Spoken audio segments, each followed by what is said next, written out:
Bonjour, c'est Eliane et je vais vous dire pourquoi je me suis engagé dans la présidence d'Asselineau. Alors en fait, pour parler un petit peu de moi, pour voir d'où je viens, je suis un libre penseur.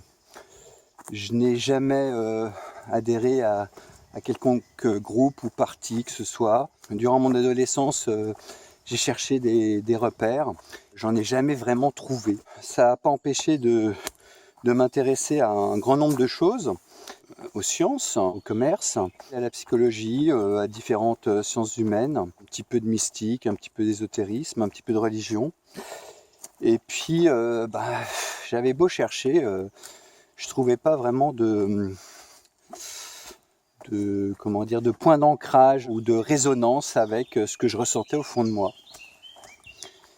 Et puis voilà, en partant donc d'une base où je me sentais vraiment, ça glisse, je me sentais vraiment différent des autres, et bien à un moment donné j'ai considéré que ça ne servait à rien que je cherche à ressembler à quelque chose ou à quelqu'un d'autre. Et donc je me suis fait mon propre chemin. Et puis j'ai commencé à faire de belles rencontres, que ce soit des rencontres humaines avec des amis, que ce soit par rapport à des livres, que ce soit par rapport à des pensées philosophiques, enfin tout un tas de trucs. En fait, moi j'ai découvert Asselineau en 2012, au cours de la présidentielle de l'époque. J'ai commencé à regarder les candidats qui se présentaient et qui n'étaient pas forcément les plus connus. Parce que moi j'aime bien chercher, oula, c'est un peu dangereux la route là, à chercher des gens inconnus. Et puis c'est comme ça que je suis tombé sur une vidéo d'Asselineau qui parlait, alors je sais pas si c'était sa vidéo sur le désastre de la France, enfin comment sortir la France du désastre. C'était peut-être une autre vidéo, mais en tout cas ça parlait du fait que la France elle allait pas bien et qu'il fallait faire quelque chose. Donc Asselineau présentait à cette époque, donc dans ses conférences, une analyse de la situation. Alors pour être honnête, j'avais commencé à regarder une vidéo, je m'en souviens assez bien, qui durait 2 heures. Et j'ai dû regarder 15 minutes quoi. J'ai trouvé au fond de moi-même que c'était intéressant, mais à l'époque, en fait, le style, le ton m'a un petit peu gonflé. Je pense que j'avais besoin d'un peu plus de charisme, un peu plus de dynamisme, de punch, peut-être de cynisme aussi. Bon, bref, voilà quoi. J'avais regardé un quart d'heure et puis je me souviens que j'avais trouvé au fond de moi-même que c'était intéressant, mais peut-être très intéressant sur le fond, mais pas suffisamment sur la forme pour que je continue à m'y intéresser. Alors voilà, les années ont passé, les élections de 2012 ont eu lieu, on a eu ce qu'on a eu, et puis nous voilà en 2017 avec une nouvelle échéance, de nouvelles élections. Et il y a un an à peu près, j'ai commencé à essayer de regarder ce qu'il y avait de côté, enfin ce qui se passait en dehors de ce que nous présentaient les médias classiques. Et c'est là que j'ai retrouvé François Asselineau, notamment la conférence sur l'histoire de France, qui dure, je crois, à peu près 3h30. J'ai pas calculé à quelle heure ça allait finir par rapport à l'heure qu'il était. Je regardais comme ça, en me disant peut-être que j'allais couper au bout de 10 minutes ou pas, voilà, sans a priori particulier. Et alors, il s'est trouvé que j'ai tout regardé. Et je me suis dit, là quelque chose d'un petit peu intéressant, d'un petit peu différent d'habitude. Et ça a été le point de départ de liens, d'enchaînement sur d'autres vidéos. Et au fur et à mesure, j'ai commencé à découvrir le personnage. Et alors, par rapport à ça, ce que je voudrais dire ici, c'est que je ne vais pas ajouter des arguments par rapport au raisonnement sur la sortie de l'Europe, sur l'analyse de M. Asselineau sur l'euro, sur tout le côté logique, démonstratif, argumenté, sourcé. Il y a plein de vidéos qui en parlent. François Asselineau lui-même en parle très bien, puisque c'est son point de départ. Moi, ce que je voudrais apporter, c'est le côté humain du personnage. C'est-à-dire que, pour moi, avant de rencontrer Asselineau, Monsieur Asselineau, je trouve qu'effectivement, on a tendance à très rapidement banaliser le nom des gens, les appeler directement par leur nom, par leur prénom, alors qu'on ne les connaît pas, sans mettre de titre. J'ai jamais été pour les titres, j'ai jamais été pour les frontières, j'ai jamais rien compris à la notion de race, de séparation entre les gens.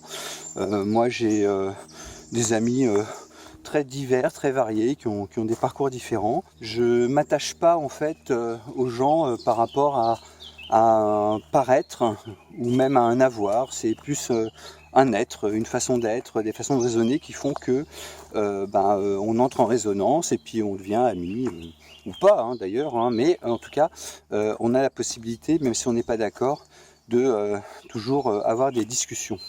Et je pense que c'est ça qui est important. C'est un peu comme en agriculture. Vous avez d'un côté la logique de la monoculture, où on cultive qu'un truc de façon très importante et très intensive. Et puis vous avez la biodiversité. On va trouver une multitude d'espèces, de logiques, de fonctionnement. Et puis il y a des choses qu'on va aimer, il y a des choses qu'on va pas aimer. Mais l'ensemble procure un écosystème qui, ma foi, c'est un peu celui de la nature, et à mon avis, c'est celui qui est le plus intéressant, ne serait-ce qu'au point de vue de l'épanouissement humain. Alors, pour revenir à ce lino, qu'est-ce que je pourrais dire? En fait, lorsque j'ai commencé à l'écouter, évidemment, j'ai été très impressionné par sa culture, par la précision de son récit, de ses interventions, de ses références. La logique de son analyse ne fait aucun doute, elle est complètement implacable. Et d'ailleurs, on voit bien qu'aujourd'hui, depuis qu'il a eu les 500 signatures, donc il passe pas mal dans les médias, ce qui change un peu. Et en fait, on se rend compte que les journalistes n'ont pas grand-chose à lui répondre. Ils essayent de l'attaquer. Et le gars, il s'énerve jamais, il répond toujours de la même manière, avec sa logique, qui a été la sienne depuis le départ. Donc ça, c'est un gage de cohérence qui est complètement époustouflant. Et voilà, et du coup, je sais bien que en termes de... disons que par rapport à la célébrité qu'il a, d'où il vient, et le temps qui reste avant les élections, eh bien, c'est sûr que ça fait un peu short pour qu'il puisse être présent au second tour. Mais cela dit, indépendamment du fait que, un petit peu verrouillé par une logique pavlovienne de l'habitude qu'on a d'écouter les médias et de réagir en fonction des médias, quand je dis médias, je parle évidemment des gros médias, j'ai remarqué également que la sphère internet est privilégiée par les jeunes générations, et qu'elle constitue pour eux la source d'information principale, au-delà des médias que l'on qualifie de mainstream, qui, à mon avis, deviennent un peu comme les dinosaures qui ne lèvent pas la tête et qui ne voient pas les météorites qui vont leur tomber dessus. Alors, par rapport à ça, sur Asselineau, ce que je voulais dire, c'est que en l'écoutant, une fois, deux fois, trois fois, 1 heure, 2 heures, 10 heures, 20 heures, 30 heures, 40 heures, peut-être même plus, je n'ai pas fait vraiment le compte, eh bien, je me suis rendu compte que le gars, il variait jamais, il restait cohérent, il avait des fois des petites faiblesses de rhétorique. Là, j'ai vu aux 10 ans du rassemblement, quand il a chanté la Marseillaise, on s'est rendu compte qu'il chantait très très faux. Mais moi, je n'en veux pas, parce que personnellement, je chante très faux aussi. Et puis en même temps, on n'est pas à The Voice, on est à l'élection présidentielle, donc c'est pas très grave. Par contre, ce que j'ai remarqué, c'est toute cette ferveur des militants. Une ferveur qu'on ne voit plus vraiment dans les autres partis. Même dans le parti de la Blonde, qui avait pour mission jusqu'alors de récupérer un petit peu les frustrations des gens, mais toujours avec un côté séparatiste, un côté il y a nous et puis il y a eux. Alors que monsieur Asselineau, lui, il n'est pas dans cette logique-là. Il dit simplement, voilà, on a un territoire, ça s'appelle la France, on est français, on partage énormément de valeurs en commun. Ces valeurs, eh bien, on les avait un peu mis de côté, on s'était un petit peu doucement laissé assoupi, laissé endormi par toute la propagande américaine. Je le dis en étant le premier à être un fan des films américains, il n'y a pas de souci par rapport à ça. Je me souviens que quand j'étais jeune, eh bien, New York, ça faisait triper tout le monde, c'était le kiff intégral. Il y avait Los Angeles aussi, et puis Paris, c'était un peu de la merde, quoi. Il y avait les westerns aussi, enfin, il y avait tout ce côté-là. En fait, c'est cette promulgation d'une culture qui n'est pas directement la nôtre, qui est une culture jeune, et ah, j'ai un truc qui sonne, excusez-moi. Ouais, on a beau être dans la forêt, on reste encore connecté avec le monde. Et donc, tous ces éléments mis bout à bout m'ont fait prendre conscience que en fait, intuitivement, j'ai toujours senti quelque chose de tourner par rond. Et d'ailleurs, parlant spécifiquement de la construction européenne, je me souviens qu'au temps de Maastricht, et puis après le traité de Rome, et puis après le référendum, et puis après Lisbonne, dans les discussions de café, dans les discussions de fin de soirée, dans tout un tas de discussions, eh bien j'entendais souvent le fait de dire que l'Europe c'est bien, mais l'Europe telle qu'elle est, c'est l'Europe des technocrates, et puis ça va pas, et puis il faudrait rajouter autre chose, et puis il manque des trucs, et puis voilà. Sauf que eh ben, on s'est rendu compte que les années passaient et puis rien ne changeait, tranquille. Donc voilà, et je pense que c'est également le constat qu'a fait Monsieur Asselineau. Sauf que lui, évidemment, comme il était plus technique par rapport aux questions, par rapport au fonctionnement de l'Europe, par rapport à toute cette logique que finalement on ne connaît pas, eh bien lui, il a vu ça de l'intérieur, il a raisonné, il a analysé les choses, et il s'est dit à un moment donné, non, c'est plus possible. Donc après, quand il dit qu'il veut sortir de l'Europe, c'est pas, comment dire, un jugement de valeur en tant que tel.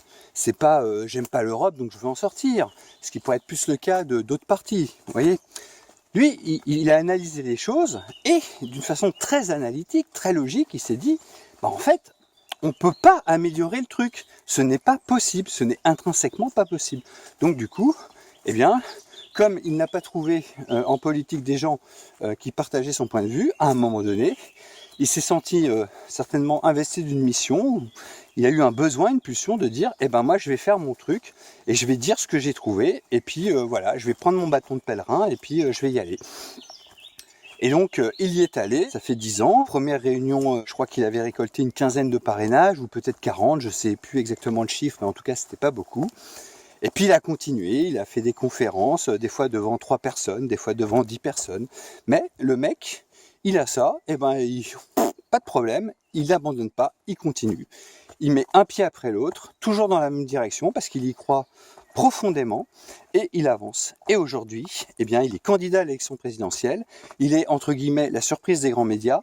Et là, on est le 6 ou le 7, on est le 7 avril. Donc on a encore quelques jours avant le premier tour. Et moi, ce que je constate, c'est que sur Internet, c'est vraiment en train de bouger, en train de se réveiller. Le nombre d'adhérents augmente. J'ai moi-même pris une adhésion. Et donc voilà, alors on y croit vachement, on se dit est-ce que ça va marcher, est-ce que le candidat promu par tous, par tous les médias dominants évidemment, donc Emmanuel M, poète lalanien, qui, moi j'adore cette phrase, quand tout est triste, il faut penser printemps, c'est réconcilier l'ambition avec le réel. C'est très très beau, enfin je veux dire, c'est un côté Lalanne, avec peut-être une influence JCVD, c'est possible. Donc JCVD, pour ceux qui ne connaissent pas, c'est Jean-Claude Van Damme. Je vous conseille de vous renseigner sur son raisonnement, qui n'est pas si bête que ça en fait, mais voilà, qui a un petit côté absurde. Donc voilà, Emmanuel Macron a des belles phrases, c'est très poétique, mais qu'est-ce que ça va changer dans notre quotidien ? Bah, en gros, ça va changer qu'on va continuer sur la lancée dans laquelle on est. Et ça, c'est vrai pour quasiment tous les candidats qui se présentent.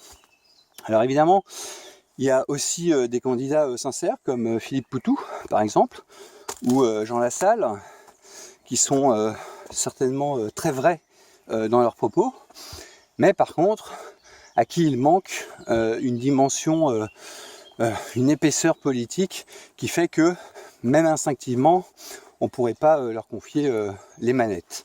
Alors que ce monsieur Asselineau, qui au départ, la première fois que je l'ai vu, m'apparaissait comme quelqu'un avec peu de charisme, et il est vrai que si vous le croisez dans la rue, vous n'allez certainement pas vous retourner, eh bien, dès qu'on commence à écouter un petit peu plus longtemps qu'une page de pub, et on commence à comprendre que Il s'adresse non pas, comme il dit, à notre cerveau reptilien, mais à notre raison. Et du coup, ça nous fait travailler un petit peu les neurones et ça nous ouvre de nouvelles portes. Et ça, c'est très intéressant. C'est très intéressant parce qu'aujourd'hui, il est encore attaqué par les médias, notamment Arte. J'ai vu un truc sur Arte, il est dénigré sur un plan purement affectif et émotionnel, en disant être contre l'Europe, c'est complètement stupide. Voilà, c'est ça l'argument d'Arte. Ce qui, en soi, si on y réfléchit un peu, n'a aucun fondement en soi. Alors que Asselineau, quand il parle entre guillemets de complot ou de manœuvre ou de blocage, enfin du fait que le système européen est créé de telle façon que ça bloque finalement l'émancipation des pays, eh bien, lui, il le démontre avec des arguments, avec des logiques, avec du sourçage. Et alors, ce que j'ai pu constater, par exemple, pendant le débat là, à 11 sur BFM et CNews, c'est qu'en fait, à chaque fois qu'il parlait, eh bien, aucun candidat ne lui a répliqué quoi que ce soit. Alors qu'à chaque fois que d'autres candidats parlaient, il y en avait toujours un qui amenait sa contradiction, etc. Donc ça montre quand même quelque chose. Et ce que je peux constater sur mon entourage proche, c'est que moi, quand j'ai commencé à parler d'Asselineau, évidemment, la première question qu'on m'a posée, c'est qui ce mec-là? Bon. Alors j'ai dit, bon, c'est un mec qui est sur Internet, faut écouter, voilà. Par contre, c'est un peu long, voilà, mais bon, vous pouvez écouter. Et puis, maintenant qu'il a eu ses 100 parrainages, j'ai réussi à convertir une personne sûre, peut-être deux, peut-être trois. Et puis une autre, quand je lui ai dit que je votais Asselineau pour le premier et pour le second tour, il a rigolé. Comme tous les journalistes d'ailleurs qui l'ont interviewé en disant pour qui appellerez-vous à voter lors du second tour? Est-ce que c'est Macron? Est-ce que c'est Le Pen? Et puis Asselineau qui répondait, de toute façon, les électeurs ils font ce qu'ils veulent, et puis de toute façon, moi j'appelle à voter pour personne, puisque je serai au second tour. Et là, on voyait à chaque fois l'expression des journalistes qui était un petit peu soit mort de rire, soit afficher un sourire narquois ou méprisant, voilà. Donc c'est très rigolo. Moi je vois ça de l'intérieur depuis quelques mois. Je sais au fond de moi qu'Asselineau est certainement un personnage, à la limite, moi je considère qu'en fait finalement c'est un homme politique normal. Non pas au sens normal à la Hollande, mais au sens normal de normal. C'est-à-dire qu'il fait le job d'un homme politique. Il connaît la technicité du truc, et puis un homme politique, quand il s'exprime, il n'est pas forcément glamour, il n'a pas forcément des phrases chocs, des slogans, des éléments de langage, des trucs qui sont montés par des cabinets de com. L'homme politique, il dit des choses par rapport à son boulot d'homme politique. Et la politique, c'est pas un truc glamour, c'est pas acteur de cinéma, c'est pas rockstar. Non, homme politique, c'est homme politique. Et donc, moi, dans ma conception de la politique, des Asselineau, il devrait y en avoir sur 11 candidats, par exemple, il devrait y en avoir au moins 7. Et puis 4 Fillon, Macron, Le Pen, enfin des gens qui brodent, en fait. C'est normal, il y a toujours des gens comme ça, et puis on ne pourra pas, en faire l'économie. Mais des mecs comme Asselineau, là, pour l'instant, il n'y en a qu'un, c'est un élément très rare, alors que ça devrait être un élément très courant dans le bon fonctionnement logique des États et aussi des représentants politiques qui sont censés donc représenter le peuple, puisque, je le rappelle, nous sommes dans un État de démocratie. Donc voilà. Alors, après avoir dit tout ça, je pourrais ajouter également que François Asselineau est un homme politique honnête, intègre, logique, sérieux, travailleur, réfléchi. Bon, voilà, on pourrait ajouter tout un tas de qualificatifs dans le même genre. Je me dis, alors au début quand j'ai commencé à l'écouter, je me disais mais il y a bien une faille quelque part. Et puis ma foi, après avoir visionné des heures et des heures de vidéos de ce monsieur, je n'ai rien trouvé de contradictoire ou de faux. Voilà, de temps en temps il y a quelques maladresses évidemment, mais étant donné que il parle sans notes le mec, voilà quoi, c'est vraiment très light par rapport à d'autres. Donc en ce qui me concerne, mon choix est fait. Pour vous, je sais pas, vous pouvez continuer à croire à des choses, mais Moi j'ai des amis beaucoup qui sont tournés vers Hamon, Mélenchon. Il y a quelque chose de très très très séduisant dans leur discours. Mais est-ce que leur discours peut être appliqué? Quand on comprend les démonstrations d'Asselineau qui expliquent qu'on ne peut pas changer les traités européens puisqu'il faut l'accord des 28 États, que les 28 États ayant des intérêts divergents, ça va être hyper compliqué. Vous voyez déjà comme au sein d'un couple, parfois, il est compliqué de se mettre d'accord sur des choses alors qu'on n'est que deux. Donc imaginez à 28. Et puis après, lui, il a aussi une lecture de l'histoire qui fait que, avec le recul de cette histoire, il se rend compte que tous ces projets paranationaux ont jamais fonctionné. Puis aussi toute la logique par rapport à la francophonie. Avant d'entendre Asselineau, je crois que j'en avais entendu parler quand j'étais jeune, dans les années 80 ou 90, mais ça faisait un bout de temps que francophonie complètement oubliée. Hein. Et puis on nous disait, ouais, le français, de toute façon, c'est une langue morte, c'est ringard. Sauf qu'en termes quand même de volume, par rapport aux projections de croissance démographique dans le monde, dans 30 ans, 40 ans, 50 ans, le français sera la deuxième ou la troisième langue la plus parlée au monde. Donc c'est pas non plus le français un truc complètement anodin. Et alors, avec tout ça, eh bien, le Asselineau, mine de rien, moi, il m'a rendu fier d'être français. Alors après, je suis français parce que ça s'est trouvé comme ça. Je suis né en France, voilà. Bon, j'ai pas fait exprès. Cela dit, la culture, l'autodiscipline que je me suis forgée, la culture autodidacte que je me suis forgée, j'étais la chercher chez des penseurs français, mais pas que, aussi chez des penseurs grecs, chez philosophes allemands, enfin sur tout un tas de trucs. Mais la façon dont je les ai ingurgités, je les ai traités, il y a une logique française là-dedans. Et donc il y a un esprit français qui existe.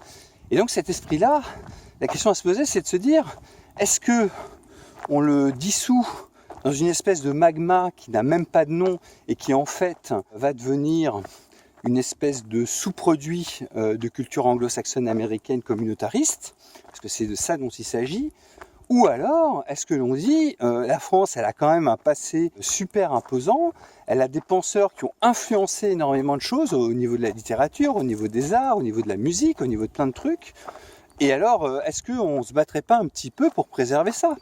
Parce que c'est quand même cool la vie à la française.